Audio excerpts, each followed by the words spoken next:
બનાસકાંઠા જિલ્લાની વાત કરીએ તો બનાસકાંઠા જિલ્લાના કાંકરેજ તાલુકાના સિહોરી થરા આજુબાજુના ગામડાઓમાં રાત દિવસ લીલા વૃક્ષોનું નિકંદન થઈ રહ્યું છે।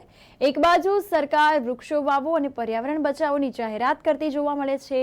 છેલ્લા કેટલાક સમયથી વૃક્ષો કટિંગ થઈ અને ટ્રેક્ટર ભરાઈ અને 100 મિલોમાં સિહોરી થરા ખીમાણા કાંકરેજ તાલુકામાં દરેક ગામમાં રાત દિવસ ટ્રેક્ટર ભરીને 100 મિલોમાં ખુલ્લેઆમ ખાલી થઈ રહ્યા છે। તો તંત્રની જવાબદારી નથી। એક બાજુ સરકાર પર્યાવરણ બચાવોના નારા લગાવી રહી છે અને બીજી બાજુ વૃક્ષોનું કટિંગ થઈ રહ્યું છે।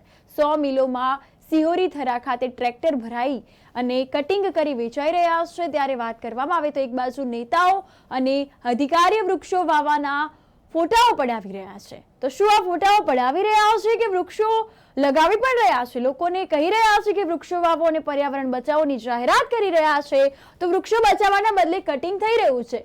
આ અંગે ધ્યાન લેવું જોઈએ તેવું લોકો જણાવી રહ્યા છે। વૃક્ષો નાશ પામી રહ્યા છે તો આનું જવાબદાર કોણ એ લોકમુખે ચર્ચા થઈ રહી છે। દ્રશ્યો પણ સામે આવ્યા છે। દ્રશ્યોમાં સ્પષ્ટપણે આપ જોઈ શકો છો કે વૃક્ષોના જે થડ છે તે કટિંગ કરવામાં આવી રહ્યા છે ને રાત્રિ દરમિયાન આ ટ્રેક્ટર જઈ રહ્યું હોવાનો આ વિડીયો હાલ વાયરલ થઈ રહ્યો છે।